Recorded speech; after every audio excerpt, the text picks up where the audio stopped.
제가 신문, 일간지에서 이런 기사를 하나 읽었습니다. 제가 그 기사를 좀 읽어드리겠습니다. 7년간 국가고시에 잇따라 낙방에 좌절한 20대가 목숨을 끊었다. A씨, 여 28살, 공시, 가로하고 공무원 시험 준비생이었다. 법학을 전공한 그는 지난 7년간 사법고시와 공무원 시험에 응시해왔다. 공인중개사인 언니가 보내준 학비로 계속 시험을 도전했지만 잇따라 고배를 마셨다. 좌절감에 3개월 전 자살을 시도했지만 이후 마음을 다잡아 언니를 따라 공인중개사가 되겠다고 의지를 보였다. 하지만 끝내 결심을 이어가지 못했다. A씨는 평소 가족에게 미안하다며 죄책감을 표현해왔다고 가족들은 전했다. 그는 아버지를 여의고 어머니, 언니와 함께 살다가 최근 언니가 결혼한 뒤로는 어머니와 둘이서 생활해왔다. 이런 기사였습니다. 그러니까 자기가 계획하고 목표했던 시험이 너무 어려웠고, 그리고 그 시험의 기준을 점점 낮추다가 이제는 그 시험으로 만족할 수 없는 형편이 되어서 끝내는 스스로 목숨을 끊었다라는 참으로 안타까운 소식이었고요. 또 한쪽에서는 공무원들이 참으로 안타까운 소식입니다만 역시 중국으로 연수를 가셨다가 사실은 공무원 시험에 그분들은 합격하셨고, 그리고 평생 공무원으로서 아주 성실하게 성공적인 삶을 살아오셨는데도 불구하고 그들 가운데 기독교인들이 많았으면 좋겠습니다. 중요한 것은 그들이 그렇게 여행 중에 그렇게 사실 기쁨으로 그 여행을 출발했겠죠. 소망을 이룬 자답게. 그러나 그들이 그 길이 마지막 길이 되고 말았습니다. 공무원에 합격을 못해서 소망 없어서 스스로 목숨을 끊으시는 분. 그런가 하면 그의 소망은 이루었지만, 그리고 평생 그 소망을 이룬 기쁨으로 그렇게 여행을 떠났지만 그 여행이 자기 인생길에서 마지막 여행이 되리라는 것을 그 누가 알았겠습니까? 그들의 소망은 거기서 맺혀진 것이죠. 중요한 것은 그들이 기독교인이었다면 모르겠으나 그렇지 않다면 그들의 소망은 사실은 중도에 그친 것입니다. 너무나 안타깝고 애석하지만 사실은 그 소망이 이어졌다 하더라도 그 소망은 한계가 있다라는 사실입니다. 오늘 우리가 그리스도인으로서 오늘 특별히 산 소망이라는 주제로 우리가 말씀을 나눌 때 하나님께서 우리 믿는 자 그리스도인들에게만 허락하신 그 놀라운 산 소망을 여러분 안에 담고 여러분이 그 소망의 기쁨과 힘과 능력을 경험하시되 말씀에 기록된 대로 바르게 깨닫고 경험하시는 기가 시간이 되기를 바랍니다. 이 3절과 4절 말씀을 한번 다시 읽겠습니다. 우리 주 예수 그리스도의 아버지 하나님을 찬송하리로다. 그의 많으신 긍휼대로 예수 그리스도를 죽은 자 가운데서 부활하게 하심으로 말미암아 우리를 거듭나게 하사 산 소망이 있게 하시며 썩지 않고 더럽지 않고 쇠하지 아니하는 유업을 있게 하시나니 곧 너희를 위하여 하늘에 간직하신 것이라.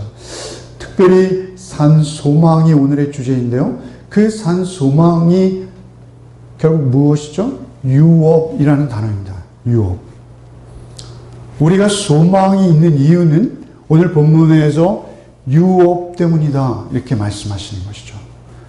우리에게 하나님께서 유업을 주셨기에 우리가 소망이 있습니다. 그 유업은 무엇일까요? 그 유업은 헬라어인데요. 그것은 헬라어 사전에 찾아보면 이렇게 의미가 나와 있습니다. 상속, 유산. 그 유업은 사실 우리가 받고자 노력해서 받는 것도 아니요.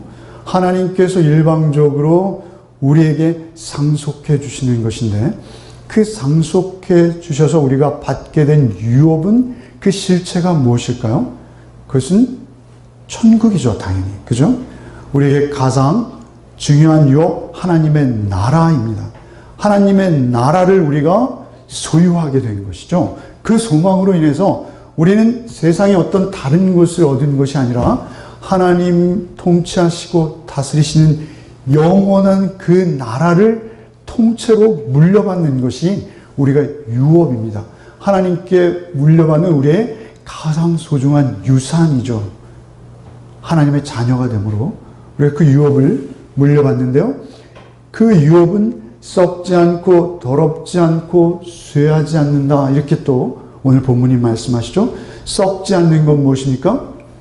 사실은 우리의 육체가 이 땅에서 우리의 삶을 다하는 그 순간 우리가 가지고 있는 육체뿐만이 아니라 우리가 소유한 물질, 우리가 소유한 모든 것들, 소위 나의 분신이라 여기는 나의 재산, 또 나의 자녀, 이러한 모든 것들도 사실은 우리에게 영원한 우리의 소유는 되지 못합니다. 중요한 것은 우리에게 있는 오직 소유는 썩지 않고 변하지 않고 더럽지 않고 쇠하지 않고, 썩지 않는다는 것은 우리 육체가 죽음을 맞이할 때 무효화되지 않는다는 것입니다. 더럽지 않고라는 것은 헬라어로 변색되지 않고 이러한 의미예요. 변색된다는 건 무엇입니까? 그것은 색이 바란다는 것이죠. 그래서 그 의미가 사실은 소양없음으로 판명되어지는 것입니다. 우리에게 쓸데없음으로 드러나는 것입니다. 쇠하지 않는다는 것도 역시 마찬가지입니다. 없어지지 않는다는 것입니다. 그러니까 하나님의 유업은 세상의 유업, 세상에 우리가 상속하는 것, 그죠? 우리가 부모로부터 뭔가 상속하기도 하지 않습니까? 그러한 상속하는 모든 것들, 그러한 모든 것들은 썩고 더럽고 쇠할 것이나 하나님께서 우리에게 주시는 유업, 그 상속만큼은 절대 썩지도 않고 더럽지도 않고 쇠하지도 않는 것이다. 그런데 그것은 어떻게 주어졌다 하십니까? 하나님의 그의 많으신 긍휼대로. 시편 103편에 보시면 사실은 하나님께서는 자비하시고 은혜로우시고 노하기를 더디하시며 인자와 긍휼이 많으셔서 우리의 체질이 진토일 뿐을 아시고 우리가 흙일 뿐을 아시고 우리를 불쌍히 여기시는 하나님, 그 하나님의 품성에 따라서 그 하나님께서 그 긍휼하심으로 인해서 예수 그리스도를 죽은 자 가운데서 다시 살리심으로 말미암아 예수 그리스도는 우리의 역사 속에 A와 BC를 나누는 분기점으로 십자가로 우뚝 서 계십니다. 그 예수 십자가에 내 죄를 대신해 죽으실 뿐만 아니라 그 죽음 가운데서 하나님께서 첫 열매가 되게 하사 영원한 삶으로 일으켜 세우셔서 우리의 첫 부활의 열매로 우리에게 확인시켜 주신 그 예수 그리스도를 죽은 자 가운데서 부활하게 하심으로 말미암아 우리를 거듭나게 하사 산 소망이 있게 하셨는데 그 거듭난다라는 게 우리에게 오늘 또한 중요합니다. 중요한 것은 거듭나는 것과 산 소망입니다. 우리가 거듭날 때 유산을 상속합니다. 뿐만 아니라 그 유산이 우리에게 소망이 되어서 이 세상에 썩어질 것이 아닌 그 영원한 나라가 우리에게 실제적 소망이 되어서 그래서 그 산 소망으로 우리가 삶을 살아내게 되는데 그것은 거듭난 자에게만 주어지는 것이다. 오늘 본문이 이렇게 말씀하십니다. 사실 오늘 본문은 좀 죄송합니다만 굉장히 딱딱하게 성경 말씀을 따라갈 것입니다. 그러나 사실은 그 말씀만이 여러분의 능력입니다. 그 말씀만이 여러분에게 생명입니다. 그래서 요즘 저희가 묵상하는 베드로 전서의 말씀들을 많이 찾고 또 살펴볼 거예요. 그러면서 이 산소망의 의미를 우리가 정확히 아는 게 중요합니다. 세상의 소망과 어떻게 다른지, 그리고 이 소망이 어떻게 우리에게 현실이 되는지, 거듭나야 산 소망이 우리에게 현실이 되는데 그 거듭나는 것은 오늘 본문에 바로 밑에 보시면 1장 23절, 24절 말씀입니다. 한번 같이 읽어보실까요? 23절, 24절 말씀을 같이 읽겠습니다. 너희가 거듭난 것은 썩어질 씨로 된 것이 아니요 썩지 아니할 씨로 된 것이니 살아있고 항상 있는 하나님의 말씀으로 되었느니라. 그러므로 모든 육체는 풀과 같고 그 모든 영광은 풀의 꽃과 같으니 꽃은 마르고 풀은 마르고 꽃은 오직 주의 말씀은 세세토록 있도다 하였으니 너에게 전한 복음이 곧 이 말씀이니라. 죄송합니다. 거듭날 수 있는 유일한 통로는 말씀이라고 하십니다. 그러니까 우리가 하나님 앞에 거듭난다. 그것은 항상 있고 살아있는, 특별히 여기에 보시면 뭐라 하시죠? 살아있고 항상 있는. 오늘 우리가 묵상하는 주제가 뭐라 그랬어요? 결론으로 산소망이죠. 산소망인데 말씀도 어떻게 되어 있다고요? 살아있다 이렇게 말씀하세요. 제가 산소망을 말씀드릴 때 다시 말씀드리겠습니다만 말씀이 우리 가운데 육신이 돼서 예수가 임하셔야 되는데 그것은 성경에 기록된 말씀을 우리가 묵상하고 읽을 때 그것이 하나님의 음성으로 우리에게 이해될 뿐만 아니라 그 말씀이 우리 안에 살아계시 그 상태가 거듭나는 것인데요. 그것은 오직 말씀으로만 된다는 것을 우리가 잊지 말아야 합니다. 굉장히 중요한 것임에도 불구하고 우리가 말씀을 소홀히 한다는 것입니다. 여러분 누가복음 16장 27절로 31절 제가 한번 읽어드리겠습니다. 가로되 그리하면 구하노니 아버지여 나사로를 내 아버지 집에 보내소서. 내 형제 다섯이 있으니 저에게 증거하여 저희로 이 고통받는 곳에 오지 않게 하소서. 아브라함이 가로되 저에게 모세와 선지자들이 있으니 그들에게 들을지니라. 가로되 그렇지 아니하나이다 아버지 아브라함이여 만일 죽은 자에게서 저에게 가는 자가 있으면 회개하리이다. 가로되 모세와 선지자에게 듣지 아니하면 비록 죽은 자 가운데서 살아나는 자가 있을지라도 고난을 받지 아니하리라 하였다 하시니라. 이것은 예수께서 날마다 붉은 옷을 입고 호의호식하는 그 부자와 그 대문에서 걸식하던 나사로의 비유를 말씀하실 때 하신 것입니다. 그런데 그 부자가 지옥에서 그렇게 아브라함을 향해 간청합니다. 제발 나사로를 보내서 내 형제 다섯이 있는데 그들만큼은 이곳에 오지 않도록 주님 좀 나사로를 보내주세요. 아브라함에게 그렇게 하소연 청하는 것이죠. 그러나 아브라함은 한마디로 대답하신 것이에요. 뭐요? 모세와 선지자에게 들으라라. 사실 그때는 하나님의 말씀, 성경이 모세와 선지자의 글뿐이었습니다.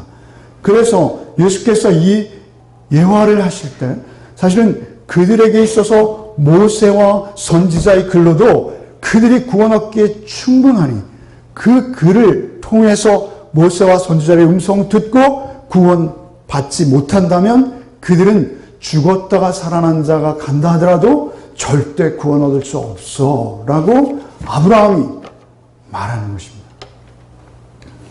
산소망, 우리를 거듭나게 하시는 말씀으로 말미암아 우리에게 그 천국소망, 산소망이 우리에게 오는 겁니다. 오직 그 말씀이 능력이 되는 것입니다. 그래서 우리가 그 말씀으로 거듭나는 것이죠. 그럴 뿐만 아니라 우리 2장 2절 한번 읽어보겠습니다. 2절부터 계속 읽겠습니다. 2장 2절부터 읽어나가겠습니다. 2절 갓난 아기들 같이 순전하고 신령한 젖을 사모하라. 이는 그로 말미암아 너희로 구원에 이르도록 자라게 하려 함이라. 너희가 주의 인자하심을 맛보았으면 그리하라. 이렇게 말씀하십니다. 여기서 젖은 무엇이죠? 말씀입니다. 주의 말씀이죠. 그런데 그 젖, 갓난아기들이 순전하고 신령한 젖을 사모하듯이 너희가 하나님의 말씀, 순전하고 신령한 젖이라는 건 무엇이죠? 순전하다는 것은 오염되지 않았다는 것입니다. 오직 하나님의 100% 음성이에요. 신령하다는 것은 성령의 도우심, 곧 영적인 이해력이 없이는 곧 성령의 도우심이 없이는 한 자락도 우리가 이해하거나 우리의 살아있는 하나님의 음성으로 들을 수 없다는 것입니다. 그 순전하고 신령한 젖 하나님의 말씀을 사모하라. 그리고 너희가 그것을 맛보았으면 그리 행하라. 저는 사실 요즘 목회하면서 굉장히 기쁩니다. 여러분에게 말씀을 못 드렸는데요. 저는 제 입이 사실은 제 영적인, 저 항상 이렇게 구겨진 얼굴입니다만, 제가 사실 저의 영혼의 얼굴은요, 입이 귀에 걸려 있습니다. 왜냐면요, 여러분 오후에 큐티 하시는 모습 보면요, 천국이에요, 거기가. 맛보아 알지어다 이렇게 말씀하시는 게 뭐죠? 결국 말씀이 우리에게 공허한 메아리로 있으면 요즘 우리 큐티방도 너무나 은혜스럽습니다. 그러나 그 큐티방의 은혜보다 저는 오후에 그 자리가 주님 정말 개척교회에서 쉽지는 않지만 제가 주님께 드린 거 수천 배, 수만 배, 아니 수억 배 제가 헤아릴 수 없을 만한 것으로 주님 저를 위로하시고 저에게 기쁨을 주시네요. 사실 그래요, 그 자리가. 왜냐하면 여러분이 그 말씀을 삶 속에서 성령의 도우심으로 맛보아 아신 거예요. 우리 열매 맺는 교회는 사실 그 자리가 열매인 거예요. 여러분 그 자리를 더욱 사모하셔야 되는데요. 오늘 바로 그 말씀이에요. 갓난아기들이 순전하고 신령한 젖을 갓난아이 같이 순전하고 신령한 젖을 사모하라. 이는 그로 말미암아 너희로 구원에 이르도록 자라게 하려 함이라. 너희가 주의 인자하심을 맛보았으면 그리하라. 사실은 그냥 교회에 와서 목사가 뭘 하는지 감상하다가 좀 더 교회가 크면 멋있는 성가대와 그 멋진 반주와 그 어울리는 화음, 그런 거에 덧치돼서, 그리고 또 여러분의 삶 속에 돌아가서는 교회는 좋았는데 왜 삶을 팍팍한 거야. 그게 아니라 사실은 우리가 삶의 자리가 우리가 더 중요한 예배죠. 영적 예배입니다. 그런데 그 삶의 자리에서 우리가 오히려 교회보다 더 현실화되고 구체화된 주의 살아계신 말씀을 여러분의 삶의 대목에서 걸음걸음에서 경험하셔야 돼요. 그게 맛보는 거예요. 맛을 봐야 맛을 알죠. 그죠? 여러분이 그 말씀을 붙들고 하루하루 묵상하고 큐티하시면서 그 말씀을 맛보아, 이게 진리구나. 이게 생명이구나. 이렇게 놀라운 말씀을 내가 왜 지금까지 맛을 못 봤지? 하시면서 한 걸음 한 걸음 뛰어놓는 거예요. 그 말씀 하시는 거예요. 그렇게 우리는 거듭났을 뿐만 아니라 자라가는 것입니다. 그래서 지난주 묵상하신 말씀을 쭉 훑어보겠습니다. 그래서 4절에 뭐라고 말씀하십니까? 사람에게는 버림받았으나 하나님께는 택하심을 입은 보배로운 산돌이신 예수께 나아 너희도 산돌과 같이 신령한 집으로 세워지고 예수 그리스도로 말미암아 하나님의 기쁘게 받으실 신령한 제사를 거룩한 제사장이 될지니라. 사실은 사람에게는 버림받았어요, 예수는. 여러분, 예수 좋아하지 않습니다. 심지어는 여러분 교회에서조차 예수는 형식에 그칠 때가 많습니다. 예수는 그저 부활절과 성탄절에만 가끔 등장하시는 그러한 경우가 많다는 것입니다. 중요한 건 예수의 전 생애와 삶, 그분의 이 땅에서의 삶은 무엇이에요? 십자가 지신 삶입니다. 그 삶과 그리고 그 십자가에 죽으실 뿐만 아니라 다시 사신 주님의 삶이 나에게 능력이 돼야 되는 거예요. 그렇게 예수의 모습이 우리 교회는 항상 중심이 되는 거예요. 예수만 먹고, 예수만 바라보고, 예수만 묵상하며, 예수 안에 예수와 동행하는 게 그리스도인이에요. 그런데도 불구하고 우리는 예수보다는 세상을 많이 이야기합니다. 중요한 것은 그 예수의 젖을 너희가 맛보았으면 그리하라. 사람에게는 버림받았으나 하나님께는 택하심을 입은 보배로운 산돌이신. 여기 또 산돌이라고 말씀하시죠. 살아있는 말씀이라 그랬어요, 아까요? 이번에는 산돌이라고 말씀하세요. 산돌은 영어 성경은 제가 확인을 못했습니다. 그러나 살아있다는 것은 무엇입니까? 그것은 어떤 생물체를 수식하는 형용사예요. 그래서 영어 성경에는 오늘의 산 소망을 living hope라고 기록했어요. 번역했어요. living hope. 그러니까 동사를 동명사로 바꾸어서 소망을 수식하게 한 거죠. 헬라어에서는 살아있다 이 형용사예요, 역시. 그런데 현재 분사로서 형용사를 수식해요. 그것은 무엇이냐면 이 살아있다라는 생명체를 수식할 수 있는 내용이 사실은 무생물, 소망도 추상명사이죠. 오늘 산돌이라고 할 때 이 돌은 뭐예요? 정말 무생물이죠. 스톤입니다. 말 그대로 돌입니다. 그런데 그 돌이 살았다는 거예요. 여기서 말하는 돌은 헬라어로 리도스라는 헬라어입니다. 그 돌은 그냥 돌이 아니라 무덤을 가리는 돌입니다. 성경에 돌도 페트라, 돌이죠. 반석이죠. 리도스라는 돌은 무덤을 가리우는 둥근 돌이에요. 예수께서 그 무덤의 돌을 굴리고 나오셨어요. 그래서 예수를 직접 그 예수를 산돌이다 이렇게 표현하시는 거예요. 그래서 지금 뭐라고 하시는 거예요? 사람에게는 버림받았으나 하나님께는 택하심을 입은 보배로운 산돌이신 예수께 나가 너희도 산돌같이 신령한 집으로 지어지고. 이것은 교회를 말하는 것입니다.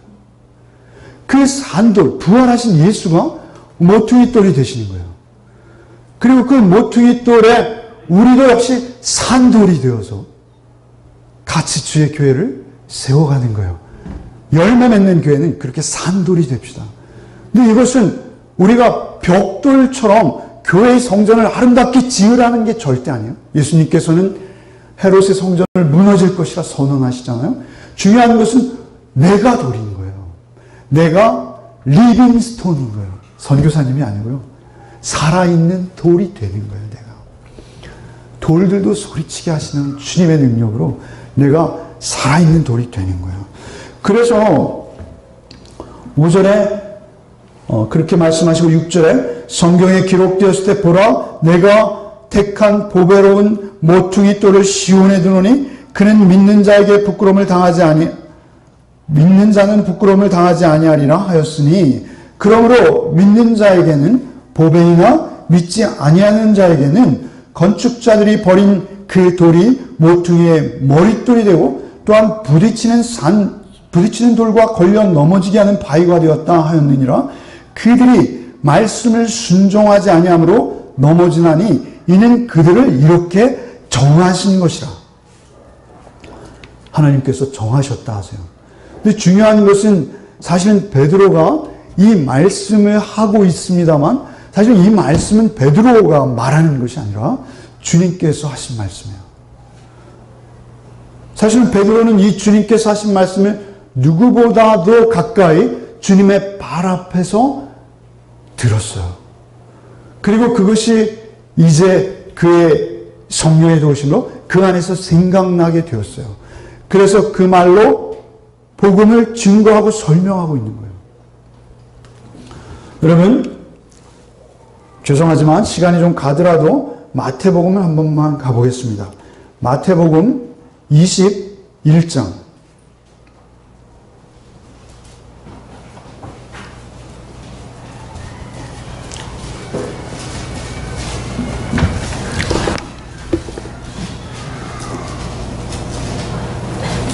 (38절) 한번 읽어볼까요? 한번 읽어보겠습니다. 농부들이 그 아들을 보고 서로 말하되 이는 상속자니 자 죽이고 그의 유산을 차지하자. 이 말씀 보세요. 이 말씀에서 상속자라는 이 단어가 사실은 유산을 차지하자라고 하는 그 유산의 어원입니다. 상속자라는 말이 먼저 있었어요. 헬라어로요. 그 상속자가 유산이 되었어요. 그런데 오늘 우리 본문에서는 이 유산이 무엇으로 번역되었죠? 유업이라고 번역되었어요. 똑같은 단어예요. 포도원을 임금이 품꾼들에게 맡기고 갔어요. 그들에게 바란 것은 뭐였어요? 여기에 보면 41절에 그들이 말하되 악한 자를 직멸하고 포도원은 제때 열매를 바칠 만한 다른 농부에게 줄지이다. 이렇게 말하거든요. 그러니까 임금은 열매를 바라고 그 포도원을 품꾼들에게 맡기고 갔어요. 열매는 누구예요? 열매 맺는 교회에 여러분이 열매세요. 여러분 자신이세요. 사실은 이것은 렘넌트라는 구약의 남은 자 사상으로부터 비롯된 것입니다. 이것은 예수님께서 그 구약 말씀을 이용하시는 거예요. 이사야에 나오는 포도원 비유가 있습니다. 거기까지 하면 너무 시간이 걸릴 것 같고요.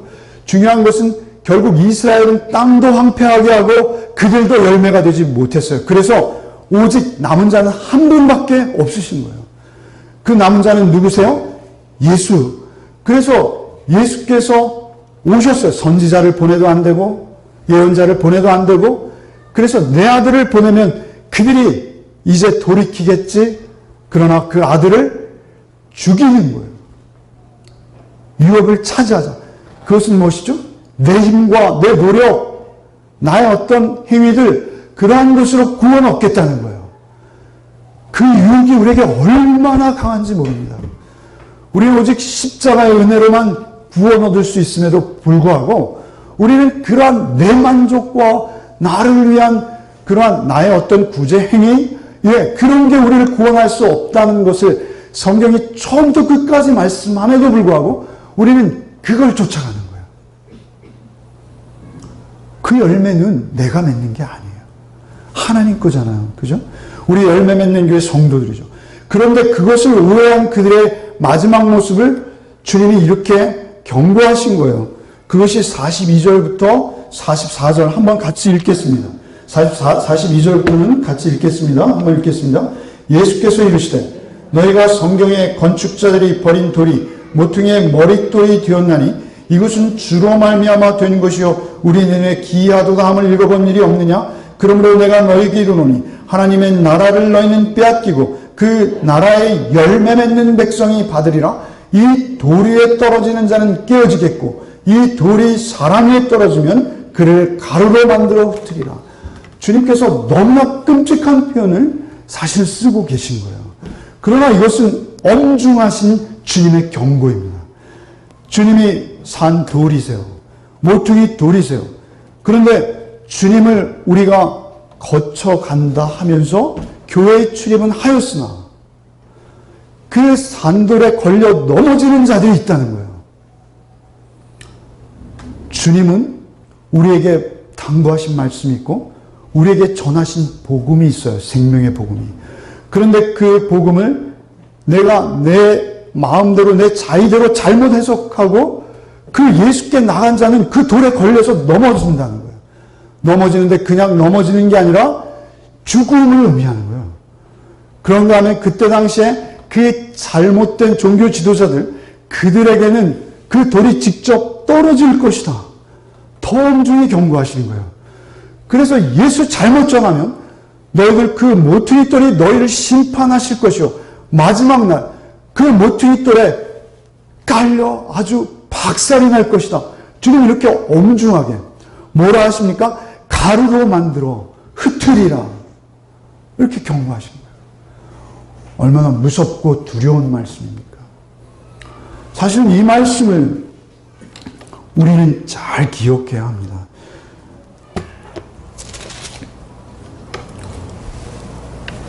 그러면서 다시 2장 8절로 돌아오겠습니다. 2장 8절, 베드로전서 2장 8절에 또한 부딪히는 돌과 걸려 넘어지게 하는 바위가 되었다 하였느니라. 그들이 말씀을 순종하지 아니함으로 넘어지나니, 말씀을 순종하지 않아요. 복음이 들려왔는데도 순종하지 아니함으로 넘어지나니 이는 그들을 이렇게 정하신 것이라. 더 놀랍고 무서운 것은 그것조차도 하나님이 정하신 것이라. 그러니까 우리가 산 소망이 우리 안에 역사하는지, 살아있는 말씀이 우리 안에 그대로 역사하고 그 말씀에 내가 순종하고 있는 상태인지, 우리는 그거 점검하러 교회에 오는 거예요.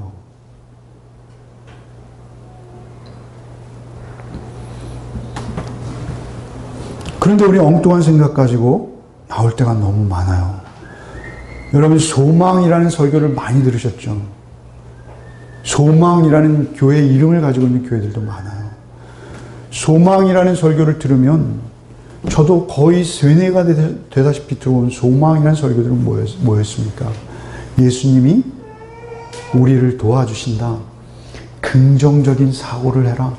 긍정이 힘이다. 긍정이 능력이다. 2박자, 3박자, 축복. 우리가 그렇게 우리의 소망을 세상 것을 향한 소망으로 바꾸어서, 사실 우리가 그런 소망에 너무 세뇌되어 있기 때문에, 우리가 하나님께서 나에게 조금 불리한 무언가 나에게 주시면 그리스도인들이 더 큰 불평을 가지고 하나님을 원망합니다. 그러니까 그리스도인들의 자살률이 세상 사람들의 자살률이랑 다르지 않아요.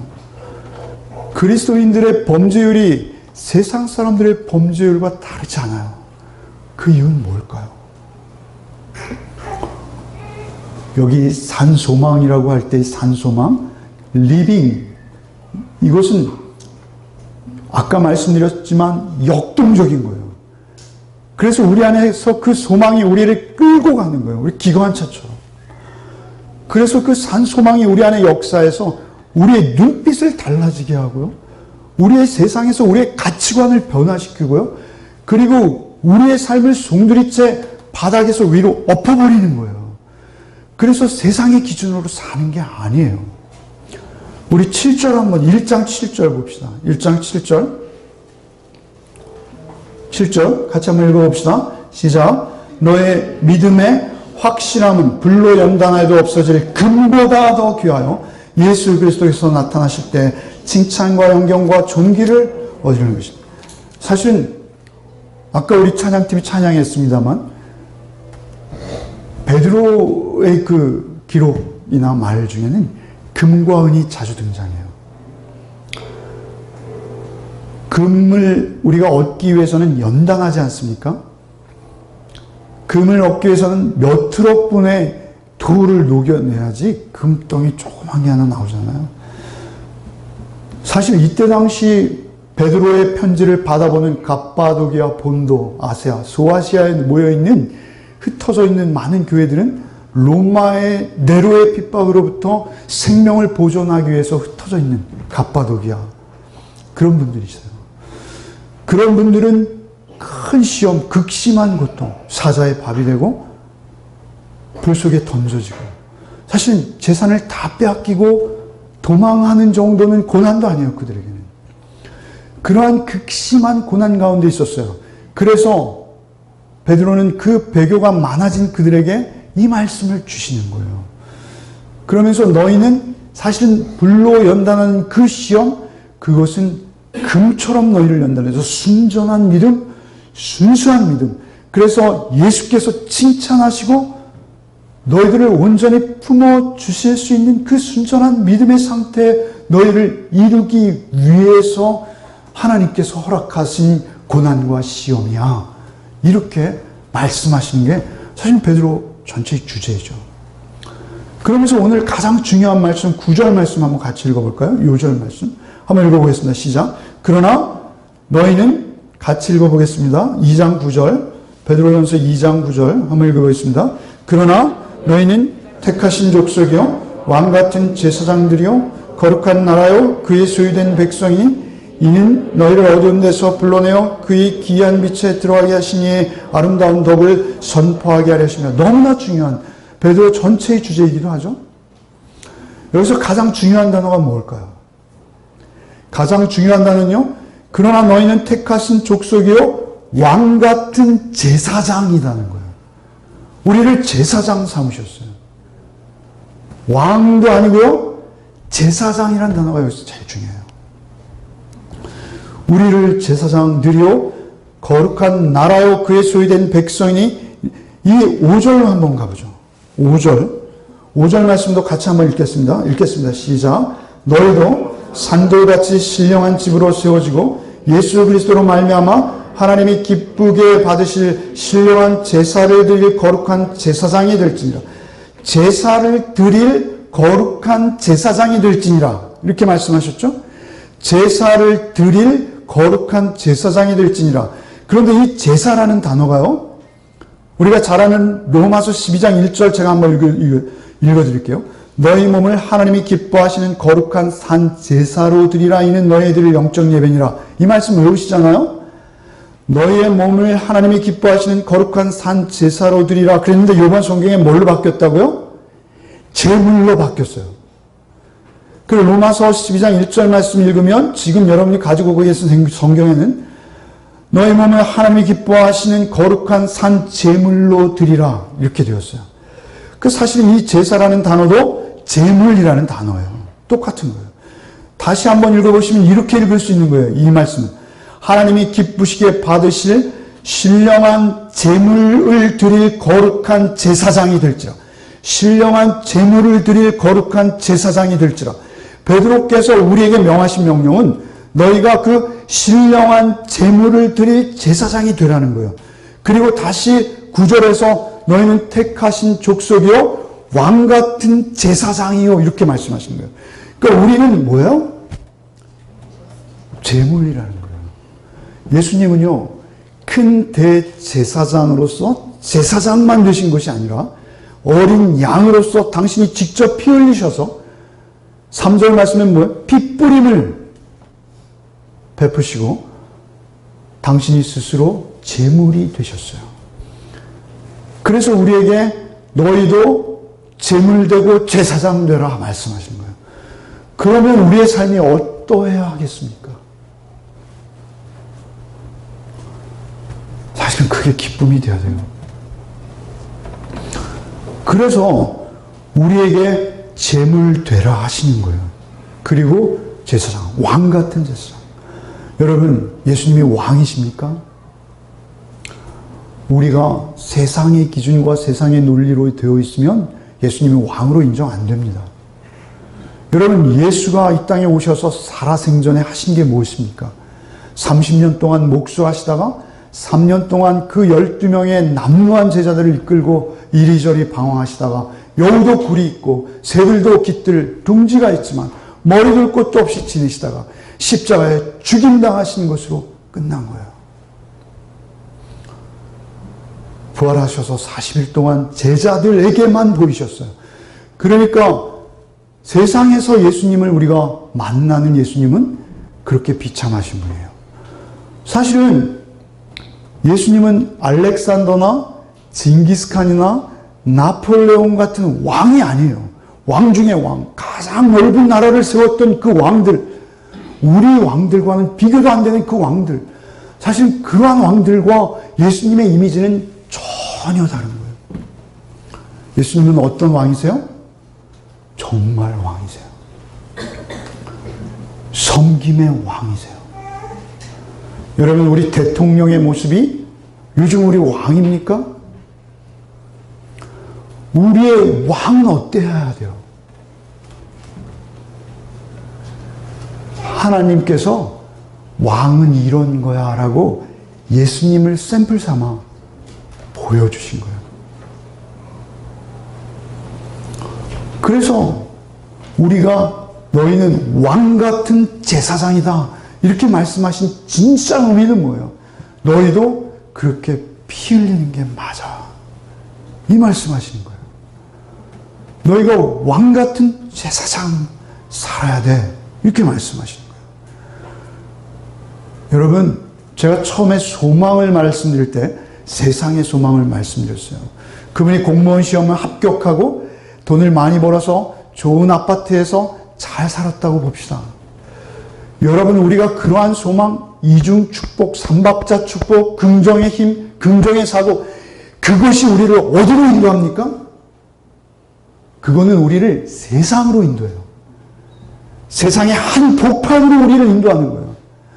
세상의 한복판에 뭐가 있습니까? 서로 높아지려는 경쟁이 있어요.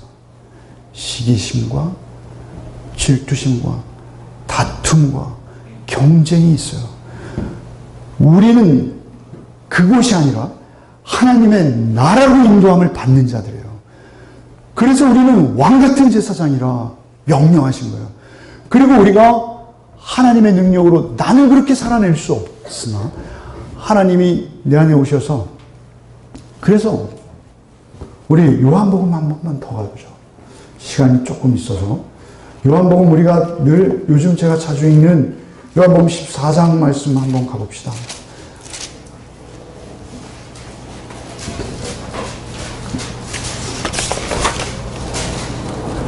14장 1절부터 3절도 한번 읽고 갈까요?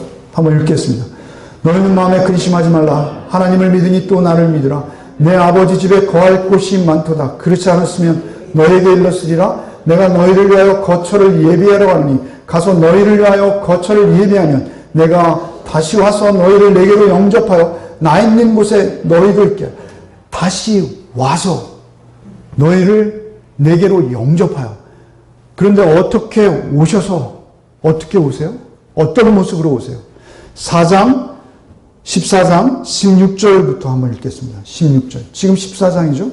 14장 1절, 3절 읽었어요. 그 밑으로 와서 16절부터 읽겠습니다. 16, 17절만 읽겠습니다. 내가 아버지께 구하겠으니 그가 또 다른 보혜사를 너희에게 주사 영원토록 너희와 함께 있게 하리니 그는 진리의 영이라. 세상에는 능히 그를 받지 못하나니 이는 그를 보지도 못하고 알지도 못함이라. 그러나 너희는 그를 아나니 그는 너희와 함께 거하시며 너희 속에 계시겠습니다. 그러니까 주님께서 우리 안에서 살아있는 소망이 되시는 거예요. 주님께서 우리 안에 항상 있고 살아있는 말씀이 되시는 거예요. 주님께서 우리에게 살아있는 돌이 되시는 거예요. 그래서 주님이 내 안에 거하심으로 말미암아 우리가 주님과 하나 되어서 영원한 주의 나라에 그때 비로소 들어갈 수 있는 거예요. 여러분, 이 진리는 여러분이 다 아시는 건데 제가 새삼스럽게 왜 이렇게 읽습니까? 여러분, 이것이 중심이기 때문에 그래요. 이 말씀이 중심이기 때문에 다시 말씀드리고 또 강조하는 거예요. 이 말씀에 세상의 소망에 속지 마시라는 거예요. 세상에 속아서 우리가 허송세월하면 안 된다는 거예요. 오늘 우리가 찬양한 찬송가는 사연이 있습니다. 찬송가에 보시면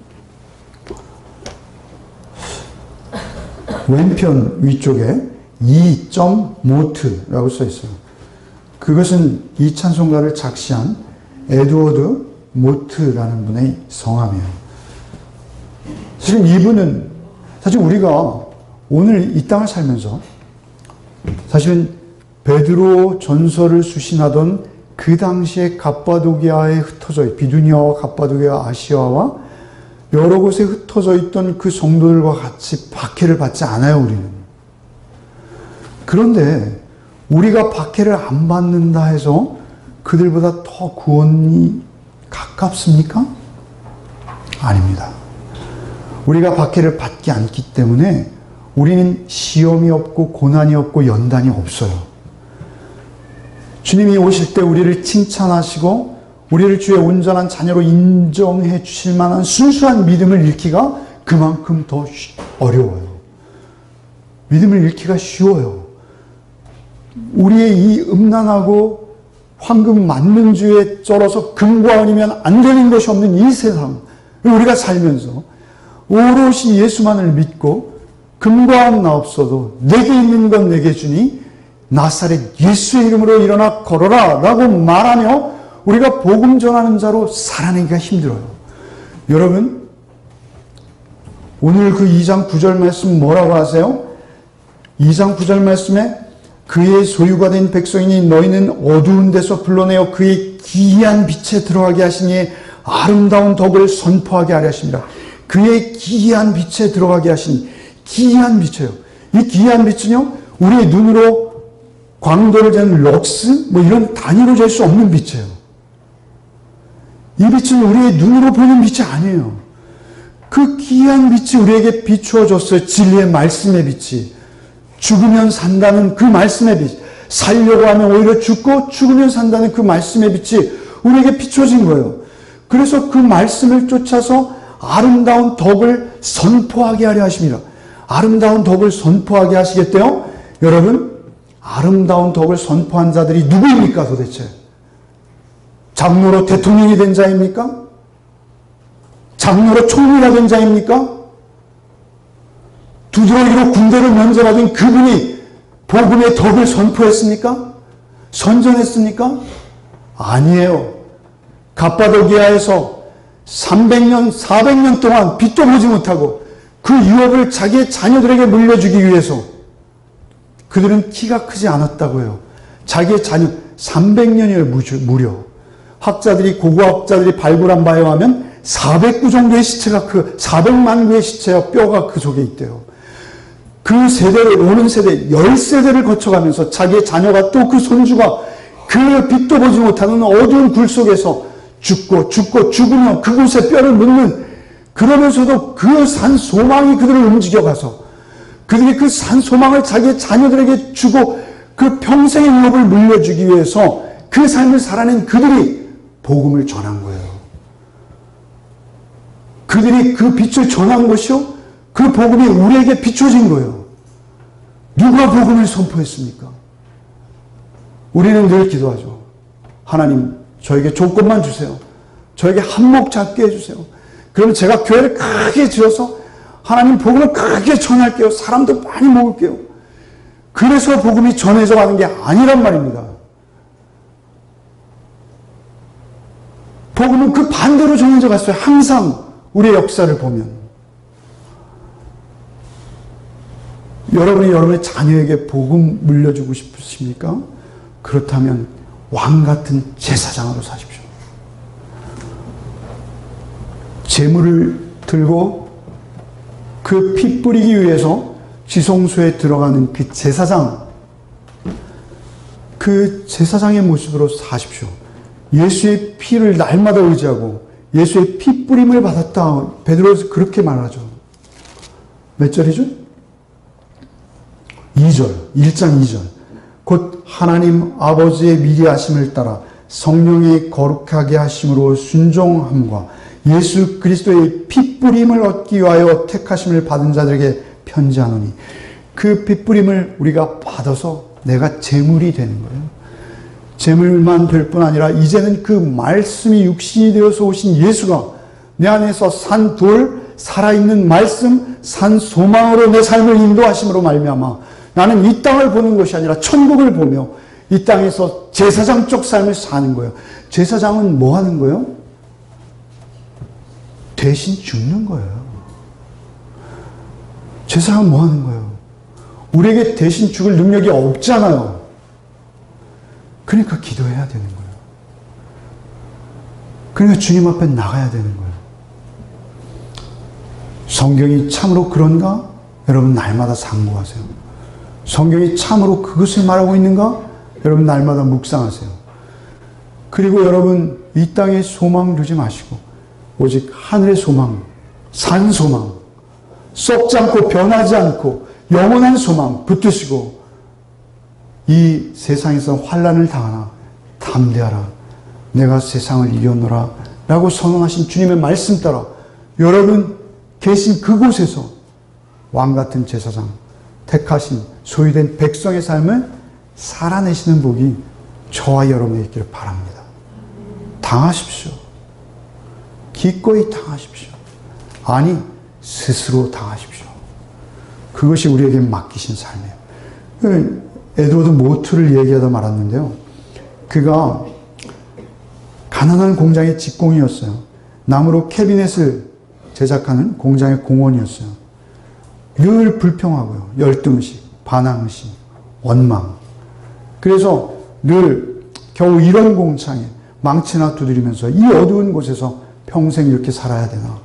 우리 부모는 왜 나한테 이런 삶밖에 물려주지 못한 것인가? 늘 불평하며 살았어요. 어느 추운 겨울날 마침 주일이었기에 그가 런던의 거리를 방황하다가 그 아주 작은 교회에 들어갔어요. 그 작은 교회에서 그가 말씀을 받게 돼요. 요한복음 3장에 거듭난 물과 성령으로 거듭나지 않으면 아버지 나라가 너희 것이 아니다라는 그 말씀을 듣고 그가 그렇구나. 나는 거듭나야 한다. 소원이 그 마음에 생기기 시작했어요. 그래서 성령께서 도와주시기를 간절히 바라는 기도를 드렸고요. 그리고 그는 끝내 예수 그리스도를 영접합니다. 그리고 그의 일기에 이렇게 기록합니다. 내 망치는 이제 노래하기 시작했다. 내 망치는 이제 춤을 춘다. 그리고 내 눈동자는 생기가 돌고 내 마음속에는 생수가 솟는다. 예수 그리스도께서 내 마음에 오셨기 때문이다. 나는 거듭났다. 그리고 그 공장에서 가장 행복한 공원이 되는 거예요. 그래서 그가 가장 행복하고 성실하게 주님과 동행하는 삶을 하루하루 살아낼 수 있었기에 그가 10수년 후에 그 공장의 주인이 되었다고 합니다. 실화죠.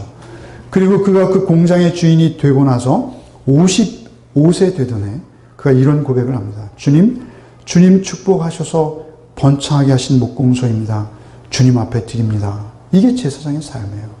그래서 그가 그 목공소를 처분하고 그가 끝내는 복음을 증거하기 위해서 신학을 하고 그리고 그가 그 세운 교회, 작은 교회지만 그 교회를 담임하며 첫날 설교하는 설교에서 이 시를 설교 중에 읊었다고 해요. 그게 무엇입니까? 오늘 우리가 부른 찬송가 가사예요. 이 몸의 수망 무언가. 사실 그는 자기가 평생 모았던 재산을 다 교회에 기부하고 빈털터리가 되었습니다. 그 빈털터리가 된 그때 그가 첫 설교에서 55세의 나이에서 우리나라 합동 즉 그 헌법에 의하면 70세가 은퇴입니다. 그러니까 그분은 평생 10여 년 남짓 목회를 하셨을 거예요. 그러나 그분이 기쁨으로 그 목회를 감당하며 순전한 산소망, 산돌이신 예수, 살아있는 주의 말씀을 증거하는 복을 누릴 수 있었을 거예요. 여러분 우리가 그 말씀 안에서 자라갑시다. 그리고 그 말씀대로 여러분 삶을 살아내서 후회 없이 여러분 이 땅에 나그네와 거류민처럼 살고 하나님 나라에서 우리 다 뵙시다.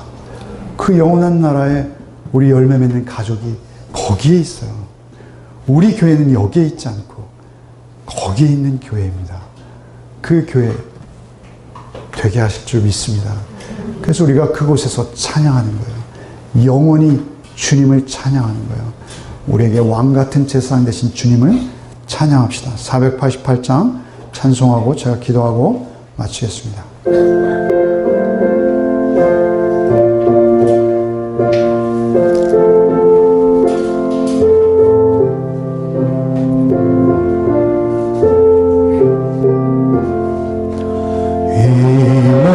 소망 무한가 우리 주 예수뿐일세 우리 주 예수밖에는 믿음이 아직 없도다 주 나의 반석이시니 그 위에 내가 서리라 그 위에 내가 서리라 무섭게 바람 부는 밤 물결이 높이 설렐 때 우리 주 크신 은혜 소망에 닿지 주리라 주 나의 반석 있으니 그 위에 내가 서리라. 그 위에 내가 서리라. 세상에 믿던 모든 것 끊어지 그날 되어도 그 주의 언약 미사와 내 소망 돌이키리라. 주 나의 반석이시니 그 위에 내가 서리라. 그 위에 내가 서리라. 바라던 천국 올라가 하나님 앞에 배울 때 그 주의 일이 힘입어 어여치 바로 서리라. 주 나의 반석이시니 그 위에 내가 서리라. 그 위에 3절만 마지막 한 번 더 하겠습니다. 세상에 믿던 모든 것 끊어질 그날 되어도 그 주의 언약 미사와 내 소망 돌이키리라. 주 나의 반석이시니 그 위에 내가 서리라. 그 위에 내가 서리라. 주님 감사합니다. 우리에게 산 소망 주시고 우리 안에 산 돌 되시어서 살아계신 말씀으로 날마다 우리 가운데 역사하시니 감사합니다. 주님, 오직 주님의 음성만 듣기를 원합니다. 우리의 하루하루의 삶이 이 땅에 썩어져 참으로 열매 맺는 미랄 되기를 원하오나 우리에겐 그러한 힘과 능이 없사오니 오직 주 성령께서 오셔서 산 소망이 나의 삶을 인도하게 하시고 이 땅에 있는 것들이 아니라 영원한 아버지의 나라가 나의 소망 되게 하여 주셔서 이 땅에서는 오히려 나그네와 거류민같이 기꺼이 한 생을 살아내는 복이 있게 하여 주옵소서. 그러나 오직 주께서 명하신 대로 왕같은 제사장으로 가장 성실하게 가장 최선을 다하는 삶으로 말씀을 이해한 만큼 최선을 다한 참으로 성실한 왕같은 제사장의 모습 되게 하여 주옵소서. 그래야 해서 우리의 삶을 주님 앞에 내어드릴 때 주께서 내가 너와 함께함으로 행복했노라 주의 음성 듣는 복이 우리에게 있게 하여 주옵소서. 예수 그리스도의 이름으로 기도하옵나이다. 아멘. 이제는 우리 구주 예수 그리스도의 은혜와 하나님 아버지의 그 기이하신 사랑하심과 성령의 교통 감화 충만케 하시는 은총이 오직 나의 산소망 되신 예수와 온전한 동행으로 나그네의 삶을 기꺼이 찬송하며 주만 따라 살기를 원하는 우리 가족들 열매 맺는 식구들 위해 이제부터 영원토록 함께 계시기를 축원하옵나이다. 아멘.